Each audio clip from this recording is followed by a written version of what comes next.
안녕하세요. 영화 한 잔의 주인장입니다. 오늘의 한 잔은 여기 국보입니다. 당연히 국보에 대해서 치명적인 스포일러가 가득합니다. 국보를 아직 보지 않았거나 볼 예정이신 분들, 스포일러를 피하고 싶은 분은 여기서 영상을 멈추고 영화 관람 후 시청하시길 바랍니다. 특히 이번 영화 국보 너무 좋습니다. 꼭 극장에서 보시길 바라며 그럼 시작하겠습니다. 국보는 어두운 화면에서 흰색 파티클, 눈 같은 게 흩날리면서 시작합니다. 그리고 이 이미지는 영화 전반에서 다루고 있는 주인공 키쿠오의 트라우마, 예술, 아름다움의 심리적 표현을 나타내는 이미지로서 작용을 하는데요. 이 뒤에 가부키에 대한 설명이 나옵니다. 17세기에 도쿄에서 생겨난 이 극은 에도 시대의 여자의 극의 활동이 제한됨으로써 온나가타라고 하는 새로운 배역이 생겨났다 합니다. 온나가타는 직역을 하자면 여자 형태인데요. 즉 남자 배우가 외형을 여자로 꾸미고 목소리도 여자처럼 가냘프게 한 채 그 배역을 맡는 것입니다. 이것이 대대로 내려져 와서 현대 가부키 극의 시초가 된 것인데요. 영화는 1964년 다가사키의 겨울 배경으로 시작합니다. 이때 당대 유명한 온나가타 배우였던 하나이 한지로가 그 지역을 주름잡고 있는 야쿠자에게 인사를 하고 오면서 시작을 하는데요. 이 야쿠자들은 신년회를 하고 있었습니다. 그러니까 막 놀고 먹고 춤추고 막 그럴 거잖아요. 그래서 그 연극 무대를 선보이게 되는데 그 연극 무대에서 온나가타 역을 하는 것이 야쿠자 두목의 아들인 키쿠오가 되겠습니다. 이 키쿠오는 딱 보기에도 정말 아름다운 형태로 그 극을 엄청 잘 이끌어 나가는데요. 그것을 보는 거는 한지로도 마찬가지였습니다. 약간 매료된 듯하게 재능을 찾았다라는 표정을 짓게 되는데 사실 야쿠자 아빠에게서는 그게 별로 달갑지는 않죠. 그러나 한지로는 여기에서부터 키쿠오의 재능을 알아본 것 같았습니다. 이들은 극 중의 극 형태인 가부키 극을 하게 되는데 이 가부키 극은 영화 속에 들어가 있는 또 다른 극입니다. 그래서 관객들의 몰입감을 높이기 위해서 서서히 잡음들, 생활 소리들을 줄여나가고 그에 반해서 가부키 음악은 늘려가면서 관객들에게 몰입감을 주게 됩니다. 이때 키쿠오는 처음 연기를 하는 건가 싶을 정도로 굉장히 능숙하고 능란하게 연기를 하게 되는데요. 그 섬세한 부분 중에 하나가 바로 발연기에 있습니다. 이 기모노를 입게 되면 발까지 덮이게 되잖아요. 그래서 이 발을 이렇게 기모노 사이에서 쭉 뻗는 장면이 있는데 그 발에도 분칠이 되어 있고 이 뻗음 하나하나를 신경 쓰는 섬세한 연기가 일품이었습니다. 또한 음악, 몸짓, 표정의 연기가 정말 일품으로 딱 3발자가 들어맞힌 채 성공적으로 막을 내리게 되는데요. 키쿠오는 상대 배역과 분장을 지우면서 무대 위에서 했던 대사를 주고 받으면서 극을 이어나가고 또한 이 가부키에 대한 자신의 열정 그리고 사랑 같은 것도 드러내 보이는 천진한 장면이었습니다. 그러나 갑자기 주변에서 난투극이 벌어지게 되는데요. 이는 다른 야쿠자들의 습격이 있었기 때문입니다. 그래서 키쿠오도 이제 자기도 아들이니까 같이 참전을 하려고 하는데 너무 어린 나이다 보니까 보호받는 입장에 처하게 되고 그 앞에서 아빠가 죽게 되는 참극을 맞이하게 됩니다. 이때 아빠의 죽음을 좀 보자면 굉장히 카리스마 있게 죽으려고 해요. 이게 무슨 소리냐면 아빠를 잡으려고 그러니까 야쿠자들은 두목을 잡아야지 승리를 한 거잖아요. 그래서 이 두목을 잡기 위해서 어떤 조직원이 장칼을 딱 지니는데 아빠의 카리스마에 눌려가지고 차마 베지 못합니다. 그래서 아빠는 그 칼을 빼서 들고 역으로 베고 상황을 보니 자기가 죽지 않으면 모두가 전멸당할 것 같은 거예요. 그래서 활복을 하려고 단도를 치켜 세우는데 거기에서 상대 조직원이 총을 쏘는 겁니다. 그리고 이 총을 한 발, 두 발, 여러 발 맞게 되고 흰 눈에 쓰러지게 됩니다. 이때 나오는 색의 대비가 좀 강렬한데요. 흰 눈 위에 빨간색 피가 흘러나가는 그 이미지가 굉장히 강렬했습니다. 또 여기서 지켜볼 대비는 총과 칼의 대비에 있습니다. 칼은 구식을 의미하고 총은 신식을 의미하겠죠. 즉 아버지는 구식의 반향을 따르겠지만 총이라는 신식의 흐름에 흘러갈 수밖에 없다라는 것을 보여주는 것 같았습니다. 그리고 이 모든 걸 보고 있는 이 키쿠오가 절망에 빠지고 화나고 분노하고 슬픈 그 오묘한 표정 연기가 정말 대박인데 근데 그렇게 흰 눈과 빨간색 피의 대비를 보여주면서 이 뒤에 국보라는 타이틀이 올라오게 되고 키쿠오가 상대 조직에게 복수를 하는 시퀀스를 보여주게 됩니다. 그 복수의 결의를 다지기 위해서 등에 문신을 새기는데 키쿠오는 수리부엉이 문신을 새기고 키쿠오의 여자친구인 하루에는 붉은 꽃 문신을 새깁니다. 수리부엉이의 의미는 작중에서 나오지만 은혜를 갚는다라고 하고요. 이는 이미지로서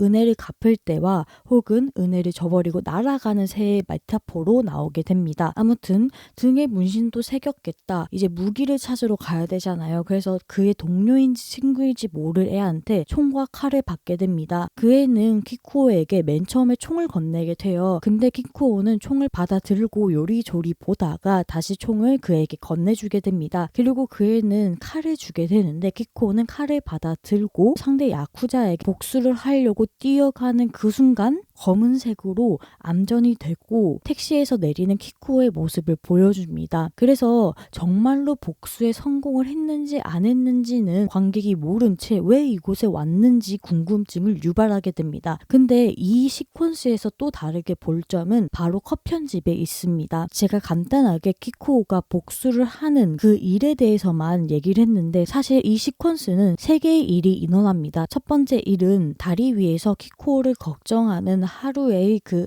찾음 이 있고 두 번째는 그 하루에를 피하지만 결국에는 마주치는 일이 하나 있고 세 번째는 아까 전에 말씀드렸듯이 키쿠오가 상대 조직에게 복수를 하러 가는 그 씬이 있습니다. 즉 이렇게 3개의 씬들이 각각의 교차를 하면서 긴장감과 없던 의미를 부여하게 되는 것이죠. 간단하게 생각해서 세 번째 씬만 쭉 이어서 보여줬다면 굉장히 지루하게 보일 수도 있어요. 근데 첫 번째와 두 번째 씬을 세 번째 씬에 듯이 컷 편집을 하여서 하루에가 얼마나 키쿠오를 생각하고 있는지 그리고 이 키쿠오는 하루에를 거부하면서 바라보고 있는 그 미묘한 감정이 있는지를 관객은 자연스럽게 받아들이게 되는 것입니다. 이런 미친 컷 편집을 뒤로 한 채 택시에서 내린 키쿠오가 향한 가문은 그 가부키 가문이었어요. 왜 그 야쿠자 두목에게 인사로 하러 온 하나의 한지로 가문 있잖아요. 거기로 찾아가게 되는데 어머니의 유언에 따라서 자신이 하고 싶은 일인 가부키를 직접적으로 배우기 위해서 온 것입니다. 그의 배경을 좀 보면 굉장히 안쓰럽죠. 어머니 아버지는 습격으로 다 죽게 되고 그의 핏줄이었던 고모, 이모, 삼촌 등은 원폭으로 다 죽었다고 하니까요. 즉 이 키쿠오라는 인물은 혈연으로 이어진 것이 다 끊어진 그런 인물인 것입니다. 그에게 남은 것은 연기, 배우로서의 재능뿐이죠. 그것만 믿고 한지로 가문에 오게 된 것입니다. 한지로의 아내는 썩 반겨하지는 않지만 그를 걷어주자는 남편의 말에 따르게 됩니다. 그래서 그들이 운영하고 있는 나이와자 가부키 극장에 찾아가게 되고 그곳에 처음 가보는 키쿠오는 정말 천진한 모습을 보여주게 됩니다. 거기에서 스승의 아들인 슌스케도 처음 만나게 되고 스승이 신년회 때 자기가 했던 연기가 인상 깊어서 데려왔다는 점 그리고 가부키 배우를 하려면 예명을 지어야 하니까 예명으로 동쪽에서 1등이라는 뜻의 노이치로라는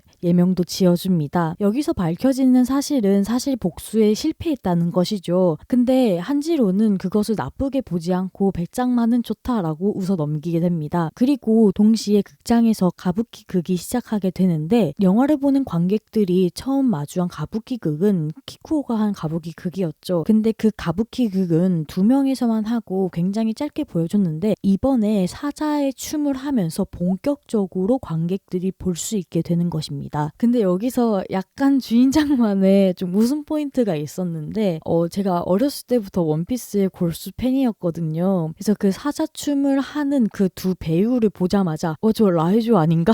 라는 생각이 들었습니다. 정말 그 모습 그대로 빼다 박은 듯하게 그렸더라고요. 오다 센세가. 그리고 그 소리 있잖아요. 띵띵띵띵띵띵띵 띠디링 하고 오프닝 열리는 그 소리도 굉장히 빼다밖에 표현한 것 같아서 야 정말 고증을 확실히 했구나 라는 생각도 들고 나름 좀 속으로 라이조가 웃긴 캐릭터잖아요. 그 캐릭터가 원래는 이렇게 진지한 거였구나를 깨달아서 나름 소소한 웃음 포인트였습니다. 극에서 또 말하고 싶은 게 사자의 형상을 하는 배우 2명이 단상 위로 가서 연기를 하는 장면이 있는데 자세히 보면 배우의 머리 색깔이 서로가 달라요. 빨강색이고 저쪽 배우는 흰색이고 이러는데 이 단상을 꾸미고 있는 꽃의 색깔도 만약에 흰색, 빨간색, 흰색, 빨간색, 흰색, 빨간색 이런 식으로 교차가 되면서 조화로움을 추구하는 무대 연출을 했구나라는 것을 볼 수 있었고 이 긴 사자 머리를 막 돌리는 장면이 있거든요. 그때는 한국의 상모 돌리기가 생각나기도 했습니다. 이 모습에 키쿠오는 완전히 가부키라는 그 극에 매료되는 표정을 보이면서 본격적으로 수업을 받는 것으로 넘어가게 됩니다. 이 온나가타 역할을 하기 위해서 수업을 받는 키쿠오와 슌스케는 둘이 미묘한 라이벌 의식을 가지면서도 너무 수업이 혹독하게 다뤄지거든요. 아무래도 옛날이고 이 몸을 다루는 예체능이다 보니까 근육들의 미세한 움직임 하나하나가 굉장히 중요한 거예요. 그래서 한지로는 애들을 막 때려가면서 연기 수업을 가르치는데 이 모습을 멀리서 카메라가 잡아줍니다. 이때 두 제자의 차이점이 드러나게 되는데 물리적인 차이점이 드러나요. 이게 뭔 소리냐면 얘네들이 일본 전통 의사령을 입고 있으니까 우통을 벗고 그 다음에 자세를 이렇게 취하는 듯하게 연기 수업을 받는데요. 우통을 벗는 이유는 당연하게도 이 몸의 근육들을 섬세하게 어떻게 움직이는지를 보기 위함이죠. 근데 이 근육에서의 차이점이 있습니다. 키쿠오는 생활 근육같이 다부지고 조금 넓은 느낌이라면 슌스케는 그보다는 마른 체형의 마른 근육을 가지고 있고 좀 더 여리고 뻗은 느낌이 납니다. 근데 여기서 또 드러나는 것이 이 키쿠오는 야쿠자의 피를 이으고 있고 슌스케는 한지로의 피를 이고 있잖아요. 그래서 온나가타 역을 맡기에는 사실 이 슌스케의 체형이 좀 더 가깝다라고 볼 수 있으나 이 재능의 영역에서 근육을 좀 더 잘 섬세하게 다루고 연기를 하는 부분이 더 나은 키쿠오를 바라보는 그 슌스케의 표정이 압권입니다. 그래서 이들은 하나의 포즈를 하면서 참을 수가 없도다라는 대사를 반복하게 되는데 이 연습을 하면서 대사를 반복하는 행위가 뒤에서도 나옵니다. 그리고 똑같은 의미로 쓰입니다. 그것은 주인공의 심리를 반영하는 것인데 어떤 심리냐면 말 그대로 참을 수가 없는 것이죠. 무엇이 참을 수가 없을까요? 바로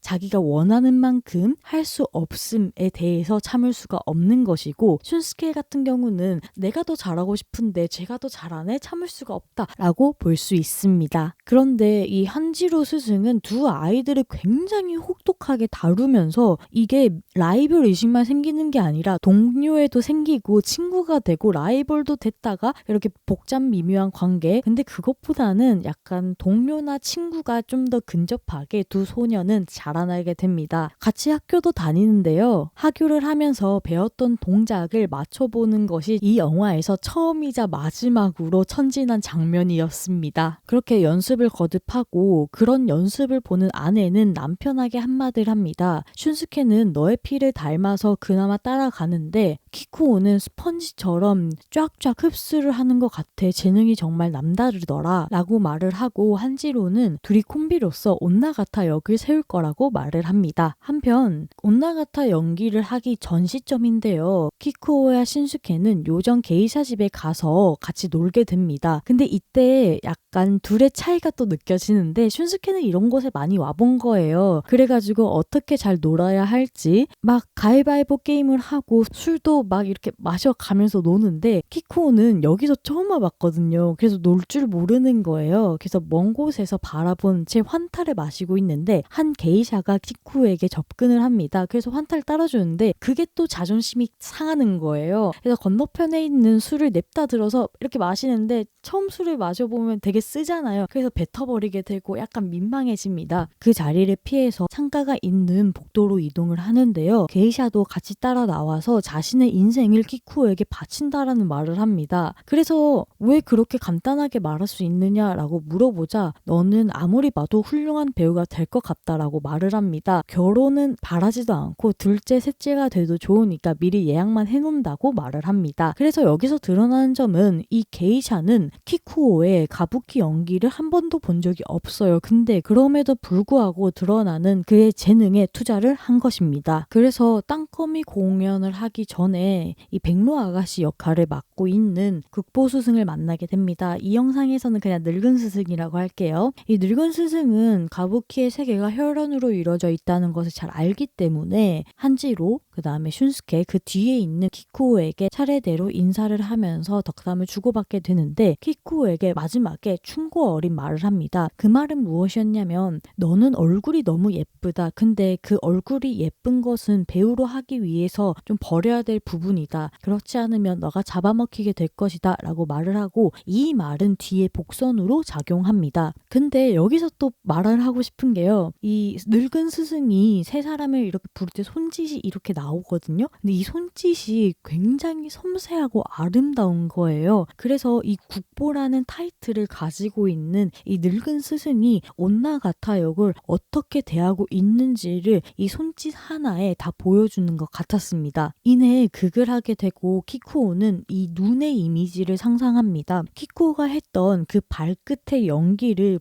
같이 보여주게 되는데 이 발끝의 연기는 키쿠오가 가지고 있는 트라우마와 아름다움의 극치이죠. 그리고 이때 이 키쿠오의 표정 연기가 끝내주는데 아직은 트라우마가 좀 더 앞선 모습으로 결국 눈을 감게 되고 눈을 감자 펼쳐지는 그 이미지 있잖아요. 맨 처음에 말했던 그 이미지에서 눈이 불꽃으로 치환되게 됩니다. 이때 불꽃이 펑펑 터지게 되는데 이는 키쿠오가 가지고 있는 배우로서의 열정이 폭발한다는 것을 시각적으로 표현하는 것 같았습니다. 근데 이내 이 이미지가 서서히 옅어지고 키쿠오 등에 있는 그 부엉이 문신으로 이어지면서 자연스럽게 1972년으로 넘어갑니다. 이렇게 이어지는 연출이 정말 이질감이 없고 훌륭하다고 생각이 들었는데요. 키쿠오는 변함없이 무대에 올라가기 위해서 혹은 연습을 하기 위해서 분장을 하고 있었습니다. 그런데 순스케는 완전히 도련님으로 자라난 거죠. 극이 올라가기 직전에 극단에 온 슌스케는 좀 숙취에 시달리는 모습을 보입니다. 그래서 그 극단원들이 도련님 이제 오셨어요 막 이러고 슌스케는 너무 많이 마셨어 막 이러면서 얼굴이 부으면 안 되니까 얼음물을 갖고 와서 막 머리를 담기도 하고 그런 모습이 굉장히 자연스럽게 이어집니다. 그만큼 많았다라는 거겠죠. 그 다음에 가부키를 보러 오는 관객들을 비춰주는데요. 예전보다는 연령층이 조금 올라가 있고 그에 따라서 같이 따라온 아이들의 웃음소리도 들렸습니다. 그래서 제가 여기서 느낀 점은 전에는 가부키 극이 좀 더 그 가부키라는 것에 치중하고 진중한 분위기였다면 지금은 관객을 살짝씩 보여줌으로써 볼거리의 형태다라는 느낌이 들었습니다. 이번에 올라가는 극은 도망의 등나무 아가씨인데요. 이 등나무 가지를 형상화한 소품이 굉장히 아름다웠습니다. 극 이후에 가부키 부위원장 사장과 그의 아들인지 부하인지 모르는 바로 밑에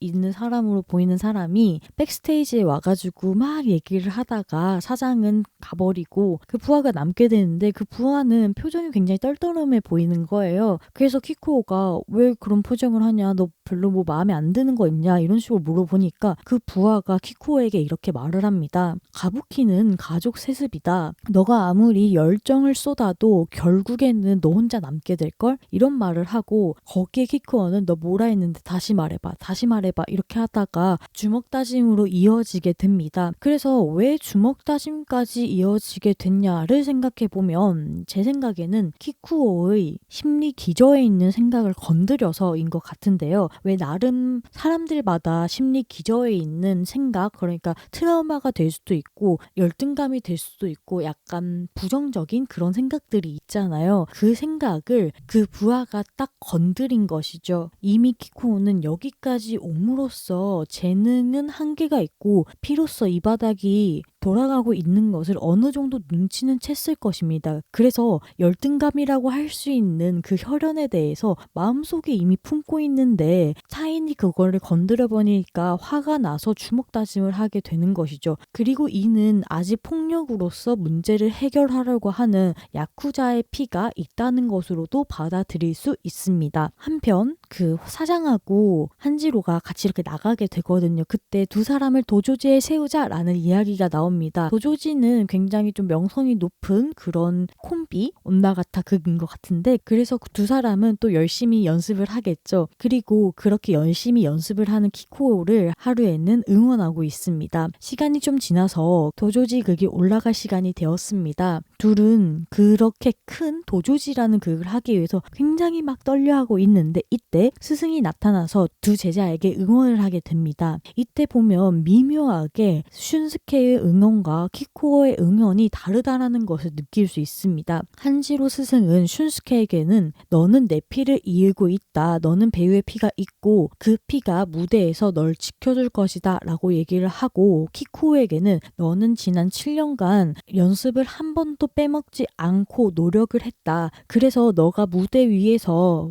동작을 까먹어도 너의 근육이 그걸 기억할 것이다 라고 말을 하는 것입니다. 근데 이 응원을 자세히 살펴보면 슌스케에서는 혈연으로 바탕이 되는 응원이고 키코는 재능을 바탕으로 한 응원입니다. 이런 식으로 혈연과 재능으로 나눠서 두 제자를 응원하는 한지로를 뒤로 한 채 분장을 다 마치고 정말로 올라가기 직전에 두 사람이 서로 마주보게 되는데 너무 긴장이 되고 조금 어색하기도 한 그런 느낌인 거예요. 그래서 이때 서로 딱밤을 때려가면서 둘만의 그 긴장과 어색함을 푸는 딱밤이 나오게 됩니다. 그리고 또 말하고 싶은 점은 이 영화는 극을 올리는 과정을 다 보여줍니다. 이게 뭔 소리냐면 스텝이 어떻게 무대 소품을 다 옮기는지 분장을 하는지 연습을 하는지 이 모든 과정을 보여주고 그리고 이 배우의 시선도 많이 보여줘요. 그래서 좀 더 이 가부키라는 극에 대해서 몰입을 할 수 있게 되고 배우에게 더 몰입할 수 있게 만듭니다. 자, 이제 드디어 도조지 무대에 올라가게 된 두 사람인데 이 모습을 자세히 보면 정말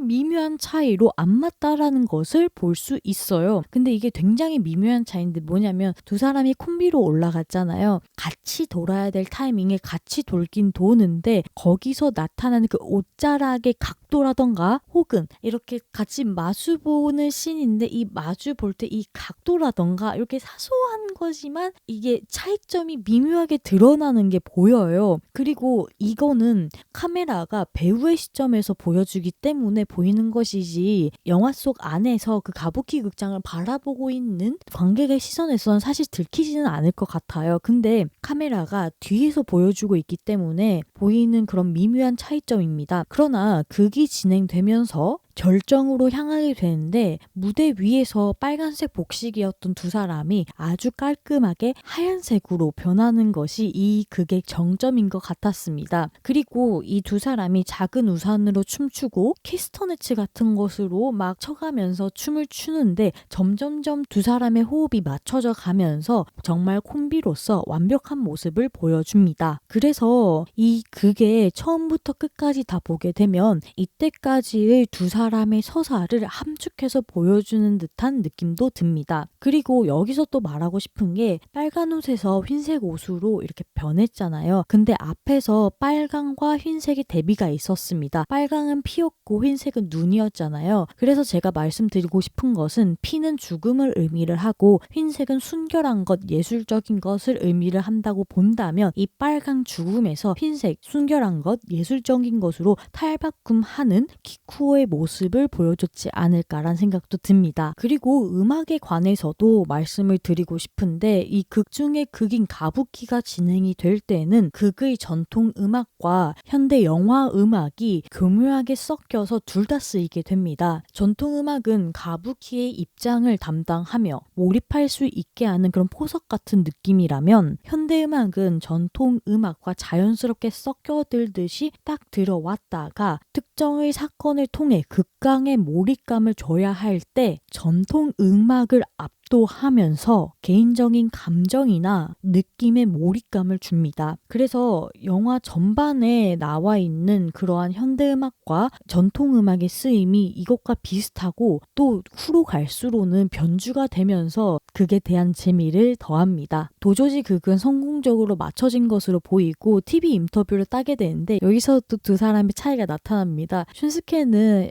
이 도련님답게 성공 그 자체를 즐기는 듯한 모습을 보이지만 약간의 미묘한 키코에 관한 열등감을 비춥니다. 왜냐면 이 사람들이 토한 콤비라고 불렀거든요. 토는 키코고 하는 슌스케인데 왜 키코가 앞에 있는 거야? 한토 콤비라고 해야 되지 않아? 막 이렇게 좀 투정을 부리게 되는데 반면에 키코는 이 성공에 대해서 경탄을 비칩니다. 노력으로 댕취해서 굉장히 좋은 기분이지만 한편으로는 얼떨떨한 제대로 즐기지는 못하는 그런 모습이 보입니다. 그날 밤인지 모르겠으나 밤에 키쿠오와 하루에는 같이 자는 모습을 보여주는데 이때 키쿠오는 하루에에게 청혼을 하게 됩니다. 근데 하루에는 아직 너는 라이징 스타고 내가 돈을 많이 벌어서 너의 1등 후원자가 될게. 너가 다 주연이 될 수 있게 내가 돈을 많이 벌게 라고 하면서 이 청혼을 약간 돌리듯이 거절하게 되고 이때 카메라는 키코의 얼굴에서 키코의 등을 잡게 됩니다.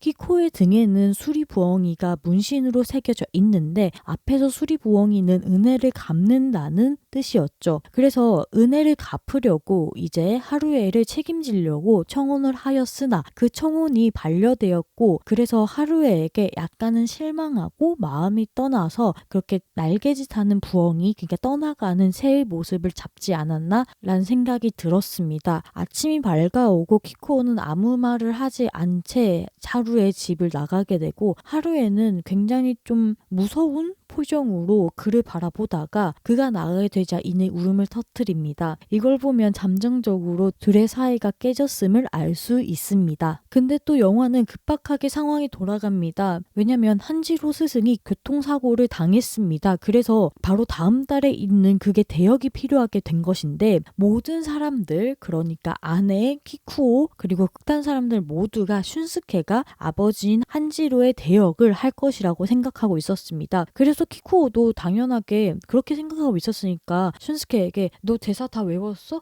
너 몸집 다 기억하지? 라고 하고 슌스케는 당연히 다 알지. 넘어서 배웠는데 조금만 연습하면 될 거야 라고 말을 하지만 그의 표정에서는 약간 당혹스러워하는 것이 비춰집니다. 그런데 이때 전화기가 울리고 아내는 그 전화를 받게 되는데 믿을 수 없다는 듯이 반응을 하게 됩니다. 이 다음은 그 두 제자가 스승의 병실에 찾아가게 되는 것인데 알고 보니까 한지로 스승은 자신의 대역으로 아들인 슌스케가 아니라 키코를 점찍었던 것입니다. 근데 이 결정은 가부키를 후원하고 있는 후원사와 상의를 해서 결정을 한 게 아니라 그의 재능만 보고 한지로가 독단으로 결정한 것으로 보여요. 그래서 슌스케는 뭔가 표정이 이내 자리를 박차고 나가게 됩니다. 이때 키쿠오는 배우에 대한 열의와 자신이 지목됐다는 그런 당혹감을 함께 표정을 한 채 퍼뜩 전지를 차리더니 슌스케를 따라 나갑니다. 이때 키쿠오와 슌스케는 다리에서 마주하게 되고 슌스케가 키쿠오에게 화를 냅니다. 너는 뭐든 쉽게 얻어서 좋겠다. 여기에 네가 와서 내 역을 가로채지 않았냐. 이게 도둑이랑 뭐가 달라? 라고 말하면 참 재밌겠지. 근데 내 아버지가 아들인 내가 아니라 너를 선택한 것으로 보아하니 너가 거기 역에 맞는 것 같아. 나도 아무런 불만 없어. 라고 넘깁니다. 이때 키쿠오는 아무 말도 하지 못하는데요. 슌스케는 자기만의 시간이 필요한 듯이 어느 쪽으로 가게 됩니다. 그래서 슌스케의 좀 심리를 보자면 자기의 콤비가 아빠의 대역을 했으니까 굉장히 기쁘지만 내가 되지 못했다라는 것에 씁쓸해 보이기도 하고 그렇지만 뭐라고 할 수는 없기 때문에 키쿠오를 좀 쿨하게 보내주고 싶지만 자기가 그게 되지 않기 때문에 스스로 떠나는 그런 심리인 것 같았어요. 그래서 여기서 또 보이는 복선이 뭐냐면 슌스케는 자신이 감당할 수 없는, 소화시키지 못하는 감정이 되었을 때 도망가는 인물이라는 것입니다. 한편 키쿠오는 그 대역을 잘하기 위해서 스승의 병실에서 연습을 하게 되는데 그 연습을 하는 대사가 죽을 각오로 였습니다. 이 죽을 각오로를 또 앞에서와 같이 반복을 하면서 연습을 하는데 스승이 마음에 들지 않은 거예요. 그래서 막 밥상도 던지고 막 애한테 막 뭐 부채인가 뭐 던져가면서 막 연기를 가르치는데 이런 말을 합니다. 이 아가씨는 죽음이라는 공포와 이 같이 죽을 수 있다라는 기쁨을 동시에 나타나는 표정을 지어야 돼. 근데 너의 표정을 보고 있으면 그런 감정 따위는 담겨져 있지 않아 라고 막 화를 내게 되는 것이죠. 그래서 스승은 이 죽음이라는 원초적인 공포와 연인과 같이 죽을 수 있다는 그 기쁨, 그러니까 극단적인 양가 감정을 메소드 연기로 표현해라 라고 말을 하고 있고, 키쿠오는 한참 동안 말이 없다가 자신의 뺨을 치게 됩니다. 근데 이게 치는 게 그냥 치는 게 아니라 말 그대로 후려치게 됩니다. 그러면 눈물이 핑 돌잖아요. 그래서 이 눈물이 핑 돈 상태에서 다시 죽을 각오로 라는 대사를 뱉게 되고, 그때 한지로는 그의 표정을 보고 멈추지 않은 채 다음 대사로 넘어가게 됩니다. 그래서 이 뺨을 때린다는 행위는 정신 차려라 이런 것이죠. 자기 스스로한테 너가 슌스케의 자리도 뺏었고 스승에게 인정받고 싶으면 지금 당장 정신 차려서 메소드 연기를 해봐라 라고 하는 것이었죠. 그래서 여기서 나타나는 이 극단적인 양가 감정, 역설적임이 영화에 전반적으로 깔려있는 테마인 것 같습니다. 그리고 이 역설적임의 표상이 되는 주인공인 키쿠오는 가부키를 통해서 이를 극복하려고 하는데 물리적으로는 화장을 두껍게 하면서 자기 자신을 숨기는 것이고 심리적으로는 내가 아닌 배역에 몰입을 하면서 연기를 함으로써 극복하려는 시도인 것 같았습니다. 이런 연습 시퀀스가 지나고 드디어 소네자키 동반 자살의 극이 오를 시점이 되었습니다. 이때 관객으로 등장한 슌스케와 아직 키쿠오를 응원하는 듯하게 보이는 하루의 모습도 보여줍니다. 물론 관객석에 있는 후원자들의 모습들도 보여줍니다. 이때 잠시 백스테이지로 슌스케가 가게 되고 거기에서 심하게 떨고 있는 키쿠오를 보게 됩니다. 키쿠오는 분장을 못할 정도로 정말 심하게 떨고 있었는데요. 이런 키쿠오를 슌스케가 도와줍니다. 이때 키쿠오가 처음이자 마지막으로 슌스케에 대해서 직접적인 열등감을 드러내는데 키쿠오는 슌스케에게 이렇게 말합니다. 화내지 말고 들어줘. 지금 내가 바라는 것은 그 무엇도 아니고 너의 피야. 나는 나를 지키는 피가 없어. 너의 피를 한껏 받아서 마시고 싶어 라고 말을 합니다. 이것은 정말 말 그대로 키쿠오의 심정을 대변하는 대사이죠. 좀 보자면 나는 나를 지키는 피가 없어 이 부분을 조금 보고 싶은데 앞에서도 주구장창 말했듯이 이 혈연이라는 것에 대해서 그가 가지고 있는 트라우마, 열등감을 비춰내는 것이죠. 자신은 무엇을 해도 야쿠자의 아들임은 틀림이 없고 슌스케는 무엇을 해도 배우의 아들임은 틀림없거든요. 그래서 자신을 지켜주는 혈족이 정말로 다 사라진 그런 키쿠오의 외롭고 쓸쓸한 감정을 나타냈습니다. 이런 키쿠오의 말을 듣고도 슌스케는 아무런 내색하지 않고 묵묵하게 분장을 맞춰줄 뿐입니다. 자, 키쿠오는 이제 소네자키 동반자살 극의 주연인 하네치 역을 소화를 합니다. 너무 잘 소화를 해요. 이 얼굴에서 드러나는 처연함과 기쁨, 좌절과 슬픔에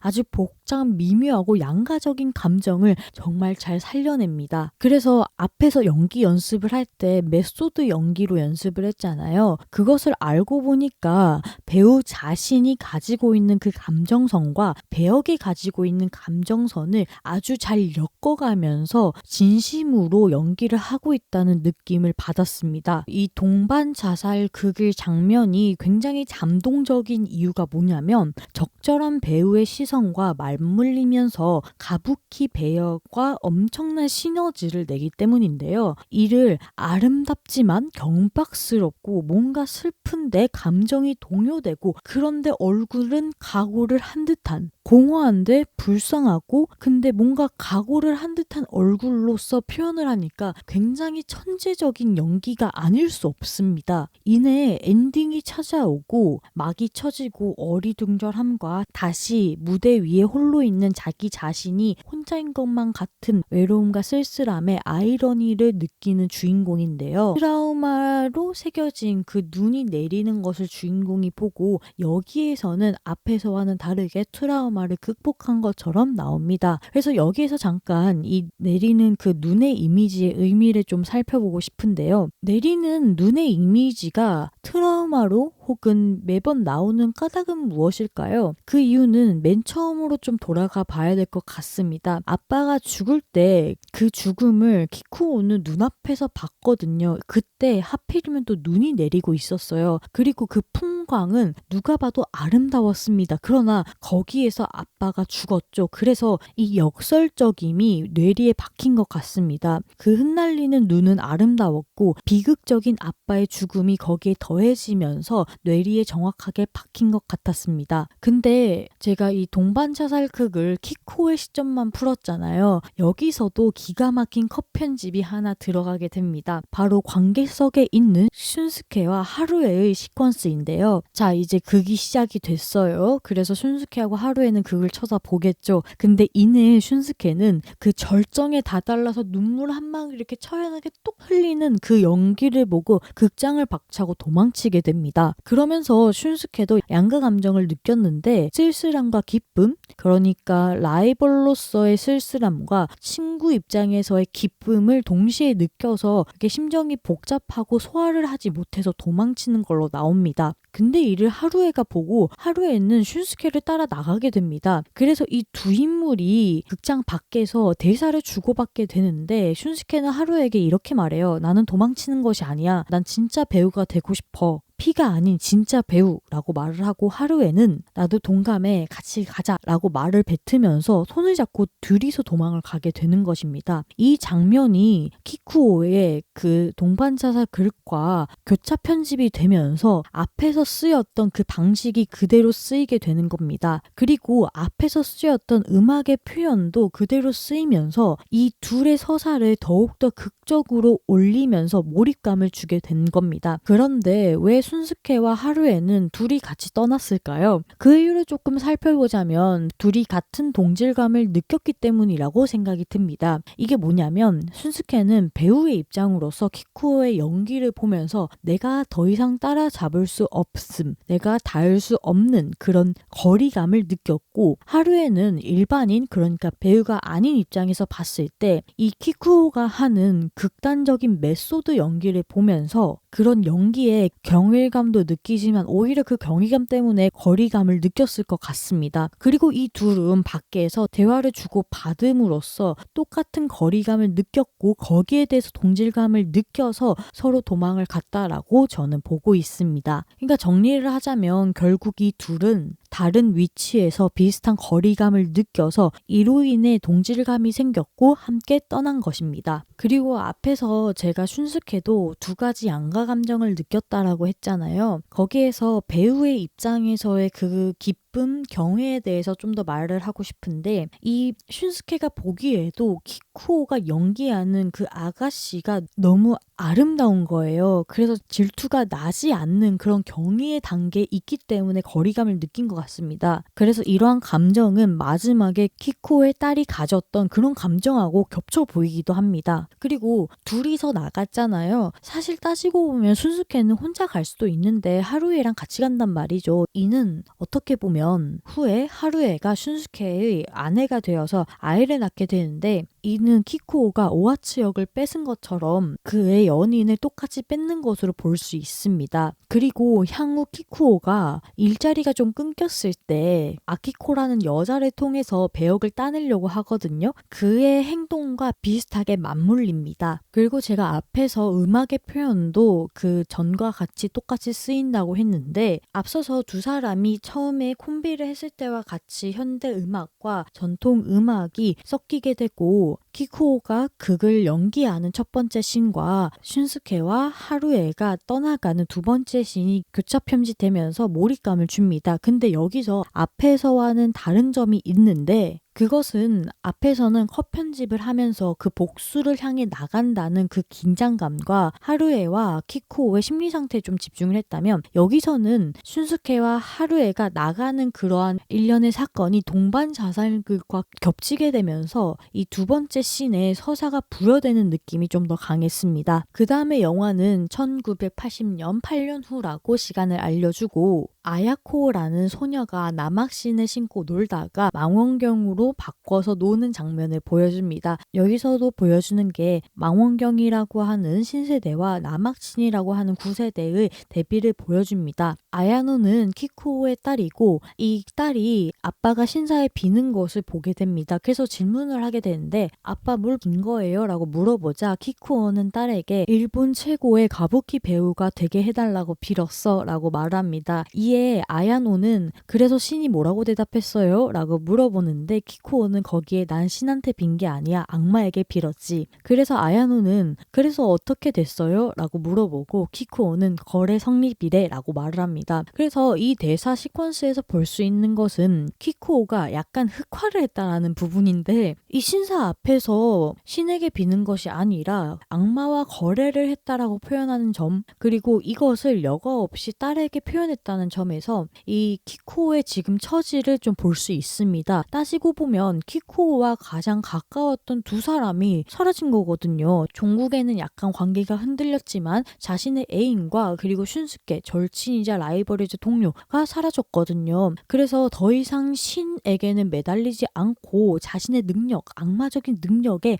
매달리겠다라는 포부로도 보였습니다. 키쿠오는 하나의 3대 손 한지로가 되었습니다. 이때 한지로의 아내가 좀 반대를 하게 되는데요. 그 자리까지 없으면 슌스케가 정말로 오지 못할 거라고 생각하기 때문입니다. 여기서 말하는 아내의 대사는 일반인의 입장에서 배우를 봤을 때를 대변하는 것 같았습니다. 뭐라고 하냐면 배우들은 늘 탐욕스럽다. 친구의 것을 뺏고 당뇨로 눈이 멀어도 백호를 계승하길 바라고 친구를 인정 못해서 도망치고 이런 게 어떻게 사람이 할 짓이냐 뭐 이런 식으로 원망 섞인 말을 하게 되는데 여기서 친구의 것을 뺏는 것은 키쿠오를 의미하고 눈이 멀어도 백호로 계승받길 원하는 것은 한지로를 의미합니다. 또한 친구를 인정 못해서 도망치는 것은 자신의 아들인 슌스케를 의미하죠. 그래서 배우가 아닌 일반인의 입장에서 바라보는 그 배우들의 탐욕과 광기를 표현하는 것 같았습니다. 그리고 일반인의 입장에서 배우에 대해서 말을 하는 인물은 아내뿐만 아니라 앞에서 하루에도 그렇게 했습니다. 그러나 아내와 하루에는 조금 다른데요. 하루에는 배우에 대해서 공감을 했지만 아내는 공감하지 못하는 입장입니다. 그렇지만 이런 아내의 반대에도 불구하고 예정대로 세습은 이어갑니다. 그 세습을 알리는 정말 화려한 행렬에 스승과 키쿠오가 같이 서게 되는데요. 키쿠오는 화려한 행렬을 지나가는 도중에 자신의 딸인 아야노가 아빠 이렇게 부르는 것을 봤는데 의도적으로 무시를 합니다. 이내 소리가 옅어지게 되고 다시 가부키극으로 이어집니다. 계승식이 있기 전에 한지로가 스승으로서 조언을 하는데요. 가부키 세계는 혈연이 다다. 그러니까 너는 재능으로 무조건 승부를 봐야 한다. 예술은 검과 총보다 세다. 라고 말을 합니다. 근데 이 말을 자세히 들여다보게 되면 약간 뼈가 있다라는 것을 알 수 있는데요. 왜냐면 키쿠오는 야쿠자의 피를 물려받은 아들입니다. 그래서 당연히 예술보다는 검과 총에 좀 더 가까운 인물이죠. 피로만 따졌을 때요. 그래서 탄지로가 생각하기에는 이 검과 총으로 의미가 되는 무력보다 예술이 위에 있고 결국에 승리하는 것은 예술이 될 것이다 라고 키쿠오에게 말을 하고 있는 것입니다. 근데 우리는 알고 있죠. 검과 총에도 계급이 있다라는 것을요. 검이 그 밑에 있고 총이 위에 있을 것이며 그 위에 뒤에 예술이 있다라는 것을 탄지로는 말하고 있는 것입니다. 그리고 앞에서 혈연이 다다라고 했잖아요. 그러니까 너는 재능이 중요해 라고 했지만 사실 이 말은 슌스케가 오면 너의 재능으로도 안 될 수도 있다라는 것으로도 해석이 가능합니다. 그리고 당뇨로 앞이 안 보이기 전에 춤을 보여주겠다면서 탄지로와 키쿠오는 같이 춤 연습을 하게 되는데 이 장면만 봤을 때는 유사 부자 같은 모습을 합니다. 그래서 드디어 스승과 제자가 함께 세습식에 올라가게 되는데요. 이 세습식은 굉장히 결연하게 그리고 공고하게 이루어지고 있습니다. 모든 극단 배우들이 나와서 무릎을 꿇고 절을 한 채 시작을 하는데요. 막이 아직 쳐지지도 않았는데 모두가 이렇게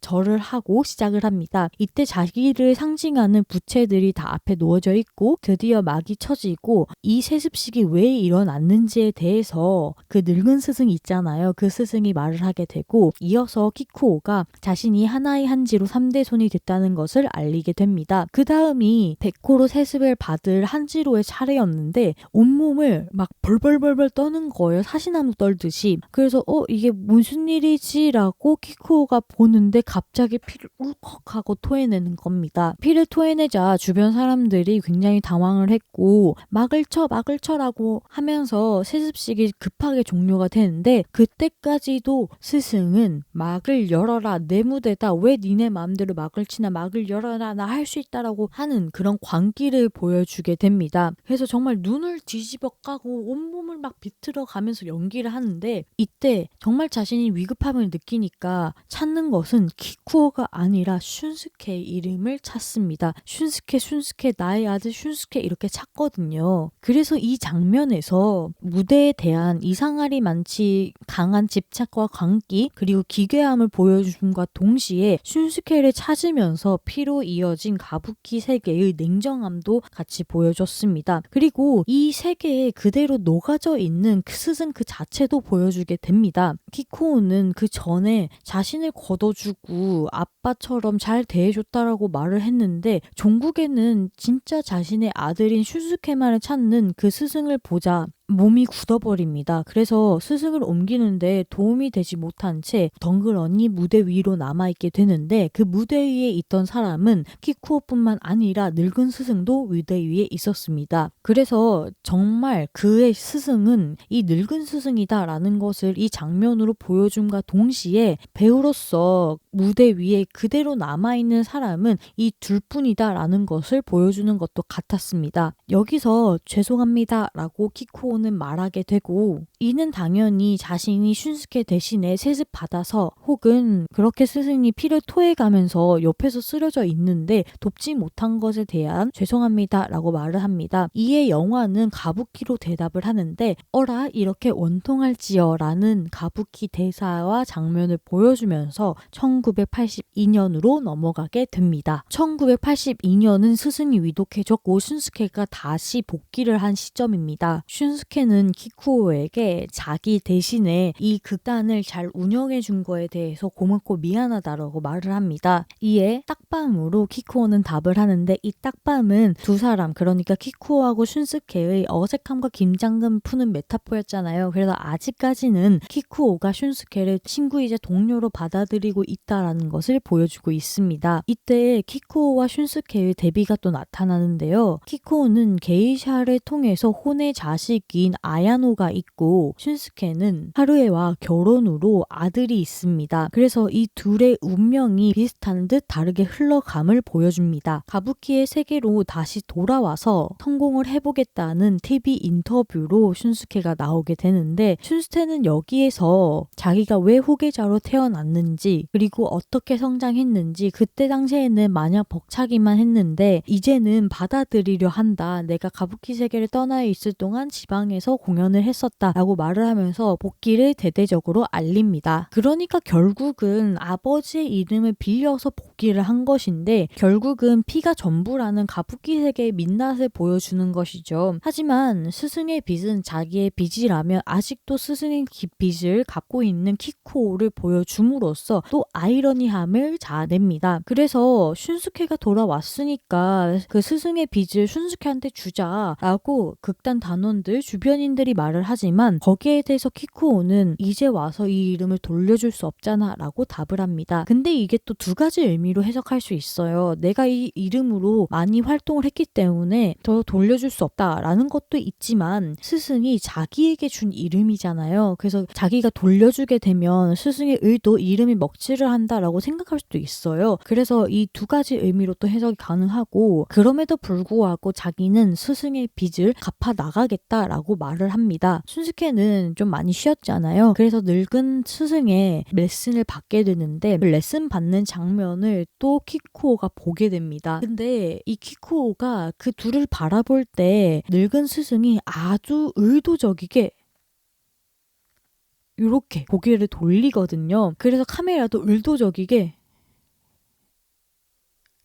이렇게 돌립니다. 그러면서 그 늙은 스승이 말을 하게 되는데 그 말은 싫고 증오스럽지 가부키 그래도 해야 돼 그래도 밀고 나가 그래도 무대에 서는 것이 배우다 라고 말을 합니다. 근데 이 말은 두 명의 제자가 듣고 있어요. 한 명은 슌스케고 한 명은 키쿠오인데 스승은 슌스케를 보고 말을 하고 있지만 카메라의 방향이 키쿠오를 향해져 있기 때문에 사실 이 스승이 말하고 있는 것은 키쿠오에게 말하고 있는 것이죠. 그래서 이 두 제자도 다른 의미로서 받아들일 수 있는데요. 일단 슌스케 같은 경우는 한 번 이 가부키 세계를 도망쳐 나왔잖아요. 그래서 한 번 도망쳤지만 아버지를 이어나가겠다라는 다짐으로 받아들일 수 있고 키쿠오 같은 경우는 자신의 처지를 이해받고 밀고 나가자라는 결의로서 받아들일 수도 있습니다. 그래서 키쿠오가 슌스케보다 더 막 잘 나가고 그러면 좋겠으나 키쿠오 등에 있는 문신이 발각되고 사생아의 존재조차 드러나게 되면서 나락을 가게 됩니다. 그래서 배역이 안 들어오자 배역을 딸 목적으로 다른 극단주의 딸을 꼬셔가지고 배역을 따내게 되는데 그걸 또 극단주에게 들켜가지고 맞는 장면이 나오고 또 같이 도주를 하는 장면이 나옵니다. 그래서 이 시퀀스를 보고 있으면 앞에서 늙은 스승이 했던 그 말이 떠올립니다. 너는 얼굴이 너무 예쁘기 때문에 배우를 하기 위해서는 이것을 버려야 한다. 그것을 잡아먹히지 않게 주의를 해라 라고 말을 했잖아요. 딱 그 말이 상기가 되면서 관객은 복선으로서 받아들이게 됩니다. 근데 키쿠오의 표정을 보면 얼마나 무대에 서고 싶었으면 이라는 생각도 듭니다. 그래서 좀 처절하게 보이기도 하고 욕망적이고 집착스럽다라고도 보이기도 합니다. 키쿠오는 그렇게 꼬신 아키코와 이제 생활하는 것처럼 보이는데 결국 그 한지로 스승이 죽게 됩니다. 그러면서 그 하나의 한지로 가문에서 나가게 되는데 아내는 이때 만감이 교차하다의 정석을 보여줍니다. 그 이유는 아내는 키쿠오가 어렸을 때부터 어떻게 연습을 하고 레슨을 받고 흥망성쇠를 다 봤잖아요. 그래서 뭔가 측은하기도 하고 같이 이렇게 아들같이 보살펴주기도 하고 싶지만 그녀에게는 진짜 아들인 슌스케가 있고 이제 슌스케가 막 와가지고 다시 배우 활동을 하고 있거든요. 그래서 정말 만감이 교차를 해가지고 아무것도 할 수 없는 것이죠. 이내 키쿠오가 집안을 나서게 되고 그를 따라가는 슌스케를 보입니다. 키쿠오는 슌스케에게 화를 내게 되는데 재능은 무슨 재능 이 바닥 어차피 피로 다 가는 건데 너는 10년이나 쉬었지만 자리를 굉장히 쉽게 찾네? 라고 하면 재밌겠지 라고 하고 그냥 갑니다. 그래서 이 화를 먼저 내고 라고 하면 재밌겠지 라고 말하는 이 시퀀스는 두 사람 다 하게 되는데 이 두 사람 다 진심을 내비치지만 라고 하면 재밌겠지 라고 덮으면서 자신의 진심을 숨기는 그런 시퀀스입니다. 그러나 슌스케가 키쿠오의 치부 그러니까 아키코를 배역을 따내기 위해서 그렇게 건드린 것과 키쿠오는 슌스케의 치부 그러니까 자신의 애인인 하루에와 떠난 것을 둘 다 건드리게 되면서 이제 치고받고 싸우게 되는 것이죠. 이 모습을 아키코가 차 안에서 보고 키쿠오는 코피를 흘린 채 차에 타고 다시 막이 내리게 됩니다. 영화는 1586년으로 4년 후라고 알려줍니다. 영화에서는 표현되지 않았지만 슌스케가 도망친 것과 같이 지방 같은 곳에서 식당이나 요칸 같은 조그만한 곳에서 가부키 공연을 계속하는 것으로 나옵니다. 그러면서 이제 아키코와 궁핍한 생활을 하는데 여기에는 반대되게 슌스케는 그 당시에 가부키의 최고의 상을 받습니다. 그 모습을 TV로서 또 접하는 키코인데요. 슌스케의 상을 받고 인터뷰하는 장면과 키코가 허름한 곳에서 가부키 공연을 하는 장면을 교차해서 편집합니다. 이때 한 공연장에서 관객이 난입하게 되고 키코는 정말 놀라게 되는데 일단 그 사건이 일단락 나게 되고 공연장 뒤에서 키코에게 그 술 취한 남성들 일행이 와가지고 린치를 하게 됩니다. 거기서 정말 많은 상처를 받은 듯하게 보이는 키코는 옥상 위로 올라가서 차마 다 지워지지 못한 메이크업이 있는 상태로 술을 마시면서 무언가 몸짓을 하는데 이때 카메라 워크를 보면 굉장히 떨리고 컷 편집이 많이 들어가 있습니다. 그래서 이 부분이 이상하게 어색하고 좀 싫은 거예요. 영화 전반에서 봤을 때 이 카메라의 컷 편집이라던가 배우의 연기라던가 이런 부분이 자연스럽고 몰입감을 극대화시키는 반면에 딱 이 부분만 어색하고 좀 불편하게 나옵니다. 근데 이것도 의도된 거겠죠. 왜냐면 초반에 비해서 힘이 많이 떨어진다는 느낌이 드는 것인데 이 느낌이 주인공이 느끼고 있는 감정과 동일하기 때문인 겁니다. 이것을 표현하기 위해서 일부러 카메라 워크라던가 빠르게 컷 편집을 하는 것, 그리고 아키코가 키코를 위하는 마음에서 했던 가부키를 그만두자라는 것은 귀뚱으로 들은 채 뭔가 춤사위를 보이는데 여기서부터 카메라 워크가 약간 안정화가 됩니다. 그래서 이 배우의 역할을 그만두지 못하는 어떤 숙명적인 모습을 보여줌과 동시에 여기서도 눈물을 흘리거든요. 눈물을 흘리는 키코를 잡아줌으로 인해서 이 키코가 다시금 메소드 연기를 하고 있구나, 어떠한 것을 연습하고 있구나라는 느낌조차 받게 됩니다. 그래서 저는 감히 이 조커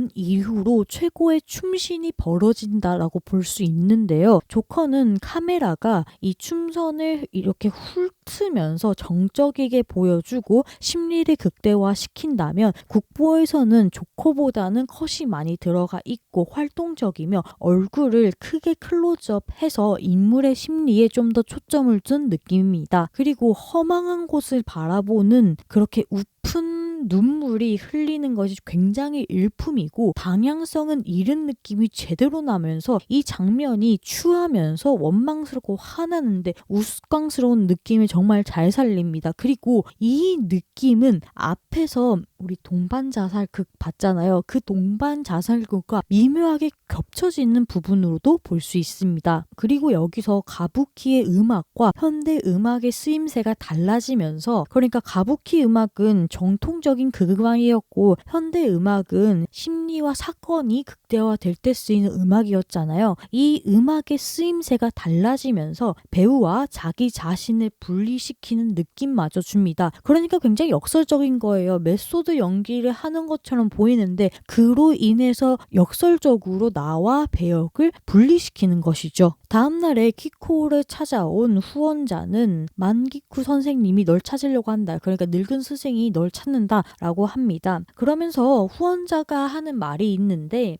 예술만 남기고 세상을 떠날 텐데 참 허망하지, 약간 이런 느낌으로 말합니다. 하지만 이 말은 일반인의 입장에서야 그렇게 허망하게 받아들이지 예술을 하고 있고 배우의 입장에서는 이게 영예이지 않을까라는 생각이 들었습니다. 아무튼 90세가 넘은 늙은 스승은 차마 일어나지 못한 채 누워가지고 키코를 마주합니다. 키코는 예의를 다 갖춘 채 늙은 스승에게 절을 하고 들어오라는 이 손짓을 통해서 다시 들어가게 됩니다. 여기서도 정말 섬세함이 잘 느껴지는 게, 그렇게 누워있을 정도로 건강이 악화된 상태에서도 이 아름답고 우아하고 섬세한 손짓, 그리고 손톱을 잘 보게 되면 가지런히 정리가 되어 있거든요. 키코를 불렀을 때 그 일본어에서 여성어라고 해야 되나? 약간 부드럽게 표현하는 언어가 있는데 그것을 쓰는 정말 그 온나가타의 역할에 현신이 된 국보인 스승의 모습이 정말 일품입니다. 그 스승은 키코를 부르고 자기의 부채를 준 채 내가 더 이상 못 볼 수도 있으니까 너의 춤을 춰봐라 라고 하고 키코는 춤을 추게 됩니다. 그 전에 스승은 이런 말을 뱉어요. 평생을 아름다움을 위해서 연기를 하며 살았는데 내가 누워있는 이 공간에서는 아름다운 것이 아무것도 없어. 더 늦기 전에 너의 춤을 보여다오 하고 부채를 주고 키코는 춤을 추는 것이죠. 그래서 이 늙은 스승은 영화 내에서도 역설의 극치를 달리는 사람으로 전 보입니다. 왜냐면 온나가타라는 역할을 하면서 아름다움을 평생 연구를 하고 말투, 손짓, 이르고 마음 자세 이런 것 평생 추구하고 피를 쫓았지만 결국에는 재능의 눈을 돌리고 진짜 배우,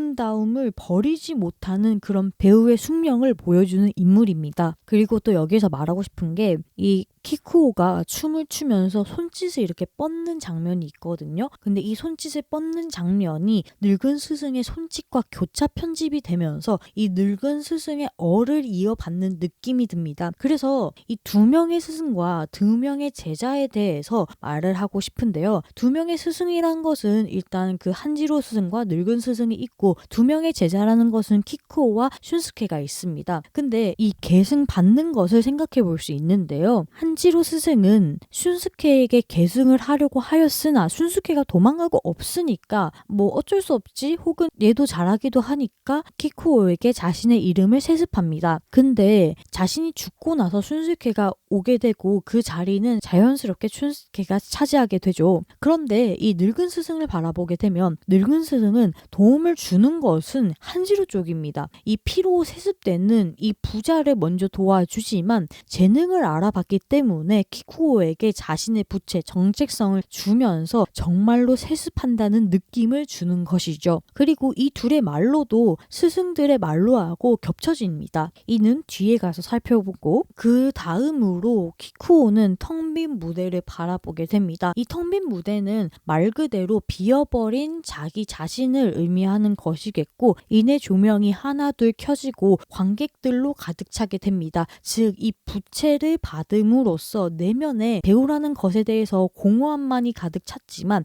부채를 받음으로써 다시 내면이 채워진다. 예술에 대한 욕망이 채워졌다라는 것으로 보였습니다. 그리고 연도는 1989년으로 넘어갑니다. 이때 다시 콤비로 선 한한 콤비로 나오는데요. 원래는 토한 콤비였잖아요. 근데 이것을 한한 콤비로 바꾸고 좀 더 이들 사이가 돈독해졌다라는 것을 보여주는 것 같아요. 아무튼 이 콤비로 17년 만에 다시 도조지를 올리는 것인데 이 두 번째 무대가 더욱 처연한 까닭은 두 사람의 노력이 더 많이 들어갔기 때문입니다. 생각해보면 시련을 겪기 전에 그 젊었을 때 두 사람이 했던 조조지는 그때까지의 두 사람의 서사를 함축해 놓은 것이었다면 이 도조지는 시련을 겪고 나서의 두 사람의 노력, 그러니까 배우로서의 욕망과 열의 같은 것이 더 잘 드러났습니다. 그리고 이 무대에서 슌스케는 티는 내지 않지만 아빠와 같이 무대 위에서 쓰러지게 됩니다. 열정이 가득해도 병만은 이길 수 없는 것일까요? 결국 슌스케는 실려 나가게 되고 키쿠오가 그 극을 마무리 짓게 됩니다. 이 시점에서 유일하게 극의 음악이 긴장감을 줍니다. 슌스케는 아버지에게 당뇨를 물려받아서 다리가 괴사한 것으로 나옵니다. 이게 정말 슌스케의 아이러니예요. 아버지 이름을 빌려가지고 10년 만에 재기를 해도 잘 나가고 평생 그 도련님으로 지냈고 배우로서 연기도 해보고 그리고 이제 친구가 와가지고 잘 해보려고 하는데 그 피 때문에 당뇨를 물려받게 되고 연기에 아주 중요한 다리가 괴사를 한 것이죠. 그리고 그는 엄청 태연하게 다리를 잘라야 하는데 라고 하면서 바나나를 먹고 있거든요. 그 모습을 보고 있는 하루에와 키쿠오는 어안이 벙해지고 본인보다 더 화를 냅니다. 그럴 순 없다면서요. 근데 거기서 더 담담하게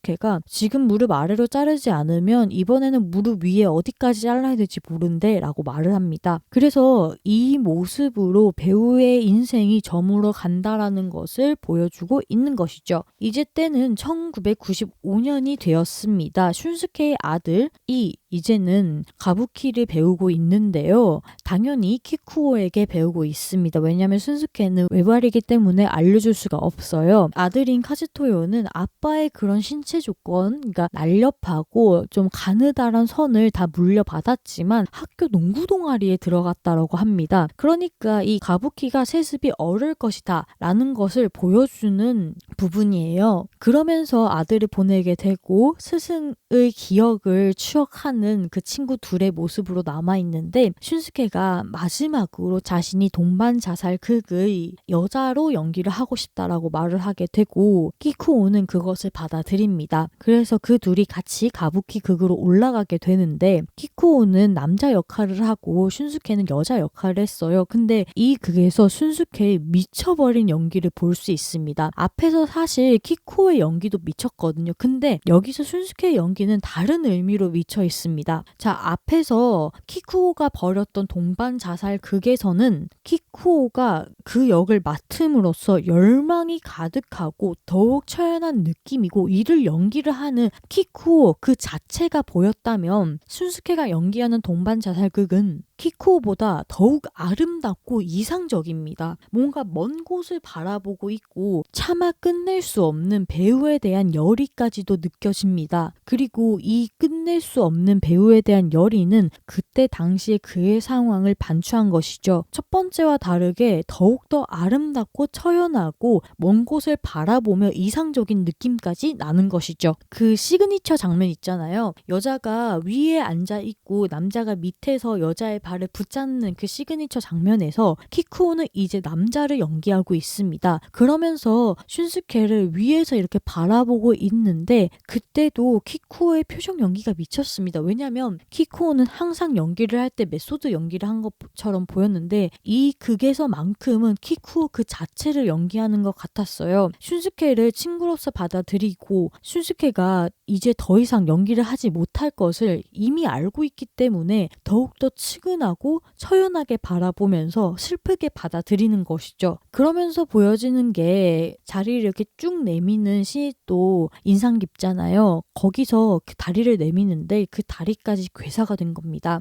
사실 그 의족에 진짜인 것 같이 분장을 해놨으나 있는 그대로를 보여주고 싶었던 슌스케는 의족을 내미지 않고 자신의 다리를 내밀면서 키쿠오에게 알려준 것이죠. 나의 배우 인생이 이제 곧 저물어 간다. 나는 이것을 마지막으로 활활 태우고 싶다라고 보여주는 것 같았습니다. 그러면서 이제 두 사람만의 처절한 극이 진행됩니다. 정말 현실과 분간이 되지 않을 정도의 아름다운 풍경이 보이는데요. 슌스케도 춤을 추고 키쿠오도 춤을 추고 서로 막 등을 맞대가면서 뱅글뱅글 돌고 근데 키쿠오는 위태로운 슌스케를 바라보고 어떻게 끝낼 수 있을까 하지만 끝내는 집니다. 그러나 슌스케는 쓰러지게 되고 당장 그만둬도 이상할 것 같지 않은데 끝까지 극을 마무리 짓습니다. 그러면서 마지막에 꿇어앉게 되고 동반 자살을 하는 그 씬이 정말 아름답게 느껴지는데요. 자, 슌스케는 바닥에 꿇어앉아 있고요. 그런 슌스케를 이제 키쿠오가 칼로 내려쳐서 죽이는 장면입니다. 근데 끝까지 배우로서 연기하는 슌스케와 키쿠오의 모습을 보여주는데 키쿠오는 여기서만큼은 배우 말고 친구의 모습이 좀 더 강하게 보였습니다. 물론 저의 사견이고요. 슌스케를 배워야 하지만 차마 배지 못하는 키쿠오의 모습을 보여주는데 사실 이 장면은 앞에 나왔던 동반 자살 극에서는 나오지 않았던 장면이어서 정말로 뱄어야 하는가 아니면 저렇게 뵈려고 먼짓 하다가 마무리되는 게 맞는가인지는 모르겠으나 저는 사실 그게 배워야 되는 게 맞는 것이고 배지 못한 채 가만히 있으니까 막이 쳐졌다라고 보는 입장입니다. 왜냐면 키쿠오는 이 슌스케를 배워버리면 배우로서의 죽음, 그래서 자기가 슌스케를 배워버리면 슌스케의 배우 인생이 정말 끝날 것만 같고 비탄에 잠길 것만 같거든요. 그래서 차마 베이지 못하고 찌르는 듯하게 목에 이렇게 딱 갖다 댔다가 막이 쳐지게 됩니다. 이때 제가 이게 NG라고 느껴지는 이유가 있는데, 사실은 그 꿇어 앉았을 때 나는 준비가 다 됐어요 하면서 이쁜 묵주 같은 걸 꺼내가지고 이렇게 세는 장면이 있어요. 사실 그때 배웠어야 됐는데 키쿠오가 굉장히 망설이거든요. 그래서 슌스케가 다시 그 묵주를 세는 게 나오고 키쿠오가 목까지 갑니다. 근데 벨 생각이 없어 보이니까 그냥 막을 쳐버린 것 같다라는 느낌도 들었습니다. 아무튼 막이 쳐지자 수많은 관객들이 박수를 보낼 것이잖아요. 근데 그 박수의 소리가 뮤트가 되고 관객만을 카메라는 비춥니다. 이때 슌스케는 더 이상 극을 할 수 없고 그걸 알 키쿠오가 배지 못한 채 눈물을 흘렸다라는 사실도 관객은 알 수 있습니다. 그럼에도 불구하고 이 극을 해냈다라는 기쁨, 그러니까 여기서도 나오는 그런 아이러니컬함도 보입니다. 이제 때는 2014년입니다. 이제 제일 어린 나이로서 국보에 올라간 키쿠오의 모습을 보여줍니다. 온나노가타 역의 백로 아가씨인 전 국보였던 그 늙은 스승은 사망한 것으로 보이며, 그 온나가타 역으로 국보까지 올라온 키쿠오를 인터뷰합니다. 키쿠오는 그 인터뷰에서 내가 이 자리까지 오면서 찾고 있는 한 풍경이 있다. 근데 이 풍경을 묘사를 하려고 그러면 꽤나 곤란하지만 나는 그 풍경을 찾고 있다라고 말을 하고 인터뷰는 종료가 된 채 사진을 찍는 장면으로 나옵니다. 근데 우리는 그 풍경이란 것을 이미 다 알고 있죠. 키쿠오가 어렸을 때, 그러니까 영화가 시작됐을 때 나왔던 그 풍경, 역설적인 풍경, 어렸을 때의 풍경, 트라우마적인 풍경, 눈이 흩날리고 배경은 검은 그 풍경을 말을 하는 거겠죠. 그리고 사진을 찍으려고 기다리고 있는데 때마침 눈이 내리고 있는 것입니다. 그래서 그거 모습을 한번 찰칵, 약간 각도를 맞춰서 한번 찰칵하는데 그 사진 찍는 작가가 키쿠오에게 물어보는 것이죠. 이제 국보까지 되었는데 기분이 어때요, 아빠? 이렇게 물는 것이죠. 자신이 그 게이샤의 사생아 있잖아요. 그 사생아였던 아야노라는 것을 알리면서 아버지인 키쿠오한테 말합니다. 악마에게 감사해라. 아빠라고 생각한 적 없고 너는 엄마를 버렸지 않았느냐. 정말 증오한다. 그러나 너의 연기를 본다면, 무대에 선 당신을 보면 정말 최고였다. 모든 것이 괜찮아지게 느껴지고 포근함까지 느꼈다. 그래서 나는 박수밖에 칠 수 없었다. 최고였어요, 아빠. 이렇게 말을 합니다. 이 부분은 앞에서 나왔던 그 아내의 말과 오버랩이 되기도 하고, 키쿠오가 동반 자살극을 처음으로 연기했을 때 슌스케가 느꼈던 그 감정이 오버랩 되기도 합니다. 그러나 키쿠오는 자신을 찍어준 그 포토그래퍼가 아야노였다는 것을 이미 알고 있었어요. 이를 뒤로 한 채 이제 백로 아가씨 국보로서의 극을 준비하는 키쿠오입니다. 국보가 된 그는 굉장히 숭고하고 청렴해 보이기까지 하는데요. 무대로 가는 길에 이때까지 사용한 소품들이 보입니다. 왜 그 등아가씨의 나뭇가지 등이라던가 그 우산이라든가 그리고 사자극을 했을 때의 그 꽃이라던가 그것들이 보이는데, 그 속을 헤쳐나가는 키쿠오의 모습을 보고 있자면 국보가 되기 위해서 달려온 길을 보여주는 것도 같았습니다. 무대를 시작하기 전에 눈으로 추동되는 그 종이가 흩날리게 됩니다. 그러면서 백로 아가씨를 연기를 하는데요. 백로 아가씨는 이별의 슬픔으로 죽을 때까지 춤을 추는 내용입니다. 즉 지금의 키쿠오의 시점과 국 음악이 보여주는 감정선을 아주 극대화하는데요. 고요해지고 극 음악만이 강조됩니다. 키쿠오의 얼굴과 몸짓을 보여주면서 예술의 극치를 보여주는데요. 이때 처절하게 옥상에서 췄던 춤이 이 백로 아가씨의 춤이라는 것이 나타내지면서 흰색이 빨간색으로 변해갈 때 죽음을 의미하고, 이것을 역동적으로 춤을 춰가면서 주인공의 절정을 보여줍니다. 이때 관객들의 박수 소리를 뒤로 한 채 현대 음악이 쭉 올라가게 되고 예술의 극치에 딱 다다랐을 때 키쿠오는 그 누구도 아닌 찬사가 받는 배우가 되어서 이 모습을 가장 극적으로 잘 보여줍니다. 카메라 워크가 진짜 아이돌 뮤직비디오급으로 극적이고 메소드 연기의 극치를 보여줍니다. 키쿠오가 바라는 그 종결로 이르는 흩날리는 종이 속에서 경이로운 그런 춤사위를 이뤄가는데 종이는 바닥에 쌓여서 수북해졌고 그 속에서 계속 턴을 돌아요. 그러는 사이에 현대음악은 쭉 올라가고 관객들 소리, 모습들이 뚝 끊기게 됩니다. 이때 키쿠오의 숨소리만 들리고 가장 개인적인 영역으로 들어간다는 느낌을 받습니다. 키쿠오는 무아지경의 단계에서 연기를 막 내렸고 죽은 듯이 쓰러집니다. 이때 박수 소리가 엄청 크게 나고 막이 쳐지고 소리가 사라지고 다시 한번 이렇게 눈을 뜨는데요. 그때 자신이 찾았던 풍경을 바라보게 됩니다. 여기서부터는 약간 키쿠오의 환상처럼 보이는 것도 있는데 마치 소울에서 무아지경의 단계로 빠진 사람들을 보여준 장면이 있잖아요. 그런 것처럼 보였어요. 배경은 검은데 그 자기가 찾던 그 풍경, 눈인지 그 종이인지 아니면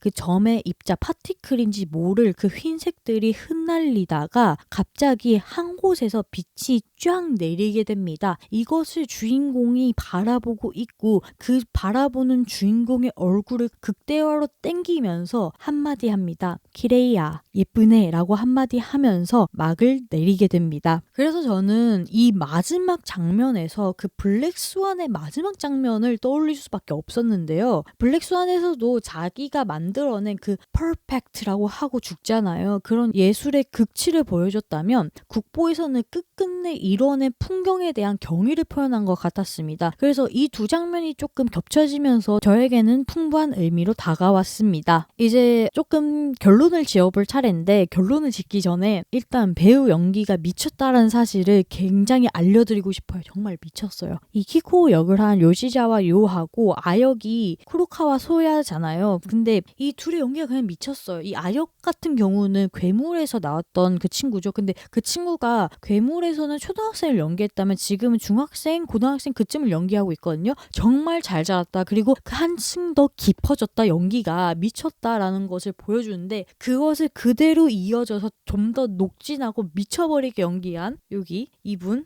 사랑합니다. 정말로 너무 좋아요. 제가 왜 부국제 때 이 국보를 안 봐가지고 정말 큰 한이 됐는지 그리고 이 슌스케 역을 한 요코하마 요세이 그리고 아역 코시야마 케이타로도 정말 끝내줬습니다. 그리고 이 영화가 전반적으로 역설에 대해서 다루고 있다고 했잖아요. 그렇게 양가적인 감정을 이렇게 잘 표현을 할 수 있나? 이게 사람 표정인가? 라는 생각이 들 정도로 연기가 미쳤으니 꼭 극장에서 봐요. 제가 오죽하면 쇼츠로 그 난리를 떨었겠습니까? 그 다음에 제가 앞에서 조금 말했지만 이 영화는 역설의 영화라고 생각이 듭니다. 일단 메인 테마인 온나노 가타 자체가 역설이에요. 남자인데 화장을 통해서 여자 역할을 하는 거잖아요. 그래서 이 예술 자체가 역설을 극대화시킨다라고 봅니다. 역설을 표현하는 게 배우일 수 있고 재능과 피일 수 있고 어쩌면 사람의 인생일 수도 있고 가부키 그 자체라고 표현이 되기도 합니다. 그리고 여담으로 원작이 있다고 하는데 진짜 꼭 읽어보고 싶네요. 원작 이제 구매해놨거든요. 시간이 되면 읽을 겁니다. 감독 얘기를 안 할 수 없잖아요. 이상일 감독이 만들었는데 저는 이상일 감독의 분노를 굉장히 좋아합니다. 사실 그것밖에 안 봤는데 너무 빠져가지고